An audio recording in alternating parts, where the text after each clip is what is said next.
We start with the war in Iran. U.S. Central Command says its blockade of the country's ports is now fully implemented. CENTCOM's commander saying U.S. forces have, quote, completely halted economic trade going into and out of Iran by sea, end quote, adding that Tehran's international sea trade powers an estimated 90% of the country's economy. Meanwhile, Israel and Lebanon appear to have made progress during yesterday's historic talks in Washington. The Israeli ambassador to the U.S. says they are on the same side of the equation in regards to removing Hezbollah's influence from Lebanon, and the Lebanese ambassador to the U.S. reaffirmed the urgent need for an end to the conflict.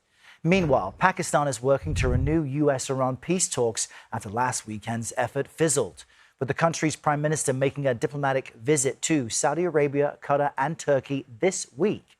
The two-week ceasefire in the war expires next Tuesday. President Trump is telling the New York Post that a new round of talks could begin over the next few days. But in an interview this morning that aired on Fox Business, the president tells the network the war is close to an end. You keep saying is this war over? I think it's close to over, yeah. I mean, I view it as very close to over. You know what? If I pulled up stakes right now, it would take them 20 years to rebuild that country. And we're not finished. We'll see what happens. I think they want to make a deal very badly. We've got team coverage on all these updates for you this morning. Elizabeth Palmer is standing by in Tel Aviv, but let's begin with CBS News White House reporter Olivia Rinaldi in our D.C. bureau. Good morning, Olivia. What else are we learning about the effort for more peace talks between the U.S. and Iran?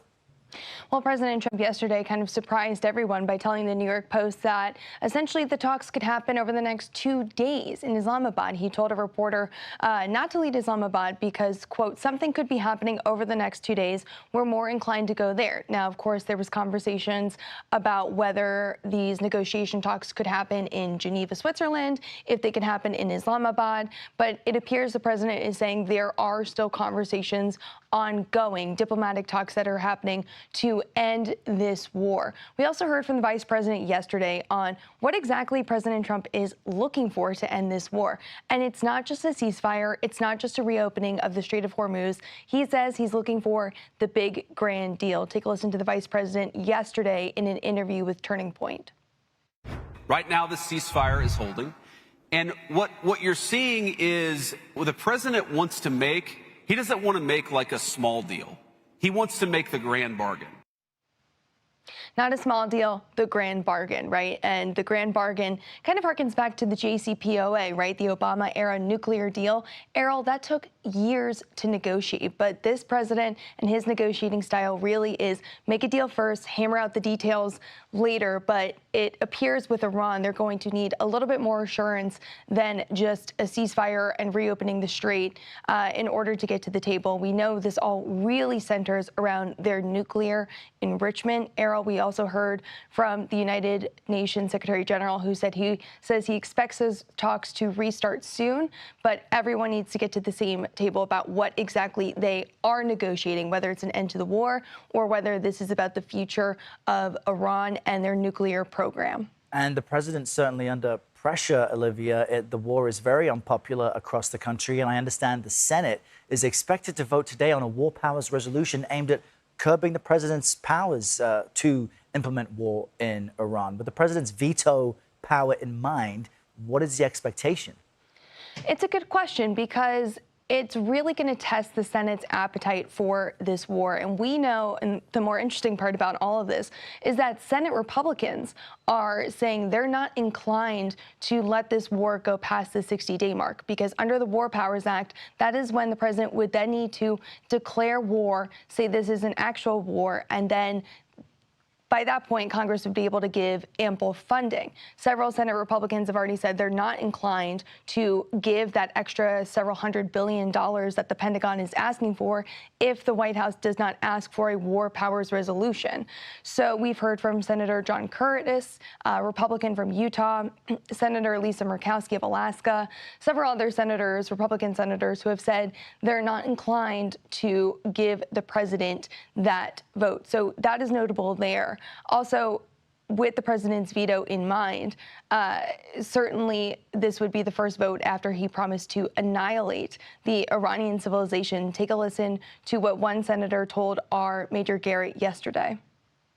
The key thing here is that we need to hold him accountable, and we're gonna gum up the works with every tool we have at our disposal to have some accountability for this war. Listen, I talk to Illinoisans all the time. I talk to people all around this country, and they say the same thing. Gas prices are going through the roof. My life is not better. And why are we launching a war against Iran? And why are we talking about destroying entire civilizations when I can't pay my heating bill? Now, this vote has already failed in the Senate previously as this war started, so we'll have to see, Errol, if it actually goes through today. All right. Appreciate the update, Olivia Rinaldi in D.C. Thank you. We jump now to CBS News senior foreign correspondent Elizabeth Palmer reporting from Tel Aviv. Good morning, Elizabeth. What type of movement has there been on the Strait of Hormuz since the U.S. implemented this blockade? CENTCOM now saying it's in effect. Well, Errol, it's very hard to get a clear picture of the ship traffic through the Straits, partly because some of the ships are turning off their transponders, their beacons that broadcast their identity to satellites and other ships. CENTCOM reported yesterday that in the first 24 hours of the blockade, 6 merchant vessels obeyed warnings from U.S. warships to turn around and return to port. 2 of them, says CENTCOM, had visited an oil loading facility on the Iranian coast, but not in that little narrow pinch point of the actual straits, but further along, which shows you that the U.S. is monitoring a great long stretch of land and trying to stop any ships that would be loading with Iranian oil and therefore contributing to the Iranian economy, because this is an exercise in trying to choke off funds to the Iranian regime. There are ships heading into the Straits today. It's a bit of a mystery. We have no idea how or when their owners think they're going to get out again fully loaded. This blockade isn't perfect. They could be deciding they're going to run it. But there is some evidence that some ships, at least 2, have managed to get past the U.S. But overall, it's safe to say the blockade is working as a deterrent. Ship traffic before this was well over 100 ships a day, 130, 140. It's down to a mere trickle, ships carrying oil, fertilizer, all kinds of cargo. But the crucial thing, of course, is the world's energy supply down as much as 20%. And of course, it's reflected in the price of oil. I just had a look. It's about $94 a barrel now, but that compares to $60 a barrel on the 1st of January. That's why you're seeing those high gas prices. There was a little dip overnight, reflecting the hope that a new round of ceasefire negotiations we hear about to start on Friday will result in some kind of agreement in the Strait. Let's keep our fingers crossed. Yeah, we'll dig into that topic right now. Liz, thank you very much. In Tel Aviv, just past 2 in the afternoon there.